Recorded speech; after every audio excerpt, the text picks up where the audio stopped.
Sting. He's in AEW.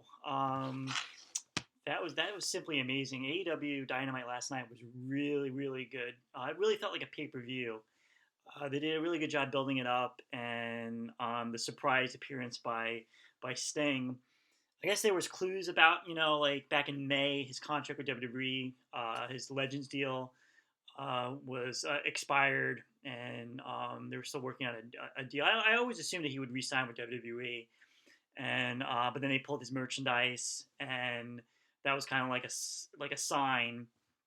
And I was like, well, I don't think AEW would even sign him. And he appears last night. Now, just thinking about like WWE with his involvement when he was with them. I mean, he had such a great when he made his first appearance at Survivor Series 2014. I remember watching that, and it was just like was so excited to finally see Sting in WWE. And I always wished that he would have went to WWE back in like 2006. Instead of signing with TNA. Look, all the matches we could have had with Sting in WWE. Shawn Michaels. Probably would have had the Undertaker match. I know Sting has always talked about how that's one match he always wanted was the match with the Undertaker. And then to me, I'm always saying, like, if you really wanted that match so bad, then why didn't you just sign with? Why did you keep re-signing with TNA? I know WWE would have taken him with no questions. That would have been a really cool match.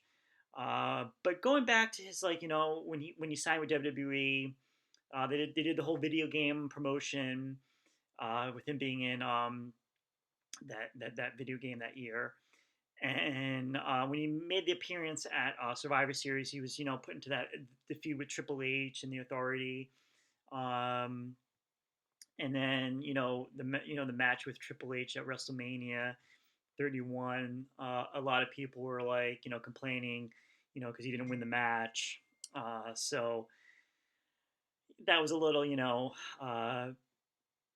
politics, you could say, whatever. I mean, I can understand why Triple H won the match, because if you look back at WrestleMania 31, him and Stephanie came back later on, and they were trying to set up something with The Rock and Ronda Rousey. So you couldn't really have Triple H lose the match if they were going to go with The Rock and Ronda Rousey. He never did that. Well, they wound up doing that, Ronda Rousey and Kurt Angle at the one of the WrestleManias afterwards. But so Sting lost the match, and he kind of they never really used Sting that well in WWE. He had rare appearances, and then his last run was September of 2015, Night of Champions against Seth Rollins, and that's when he had his neck injury or career-ending injury, and that was pretty much it. And then they inducted him into the Hall of Fame the following year. And he didn't really make any appearances with all the legends in WWE that they bring back. Like Ric Flair so many times. The other legends too. Like they never really brought Sting back. I can't remember him being used at all from since 2016. I think they did bring him back for the Ric Flair birthday party. I remember, but he wouldn't really do anything. He was just in the ring. I don't think they really used him at all. And I mean, it was just maybe I don't know, maybe no creative, or I mean, they couldn't use him as a wrestler. You also had the saying oh, you're going to use the younger guys, and I can understand that. But last night, you look at Sting coming out, he doesn't really need to do much. He doesn't need to wrestle. Just his appearance, and it brings back so much memories, from WCW. And it just feels so great, even having Tony Schiavone on, doing announcing, even JR, and they're on TNT again. It just, you just think back about, the old days of WCW, Monday Nitro, and the good old days of wrestling. So I don't think he's going to be wrestling for AEW. I don't think, and again, he doesn't really need to. I know he's 61 years old. And I know they said something I read today that he's going to be doing he's going to be an on-air character, he'll be on every week or pretty much every week. So it's not like he's just going to be a legend like WWE, how WWE uses legends where they show up once in a while for the comic relief or something.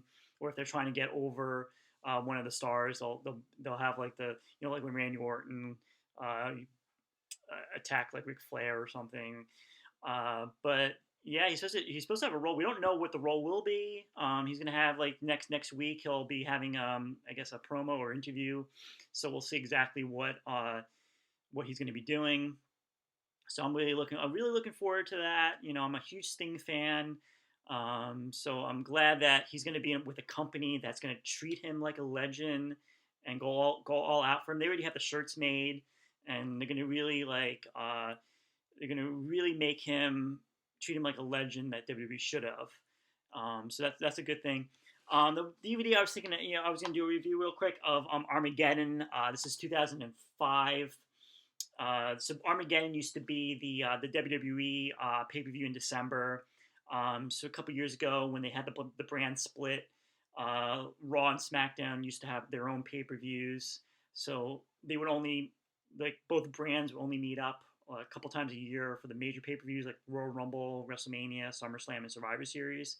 So each month, if it wasn't like that big pay per view, they would rotate the who would have the pay per view. So Armageddon was usually a SmackDown pay per view. As you can see, the cover this had Batista was on the cover of this one. Here's the back. Here's some of the matches. Open this up. This was a special edition DVD where it also included the 2003 edition.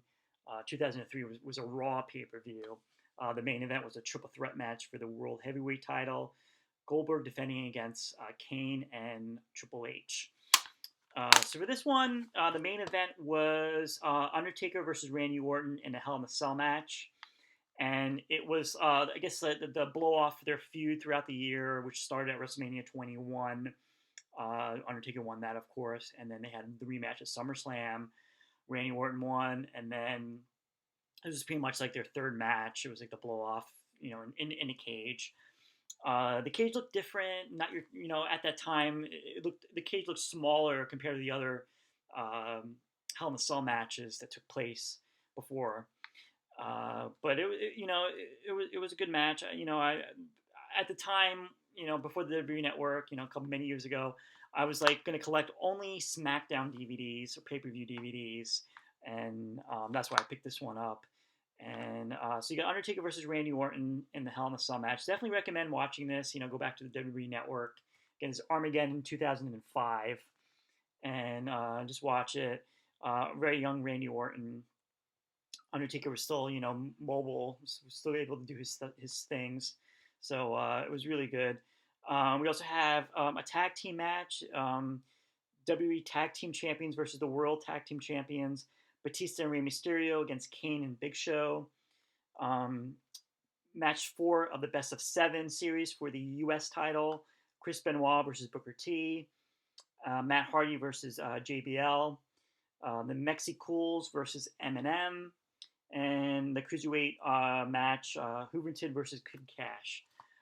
So this is was 15 years ago. It feels like it feels much, much, much longer. Is there anybody on here that's still an active wrestler?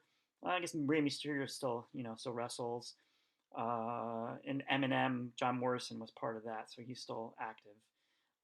But yeah, you look at the direction this company was going through at this time. This was 2005. They're getting ready for WrestleMania 22.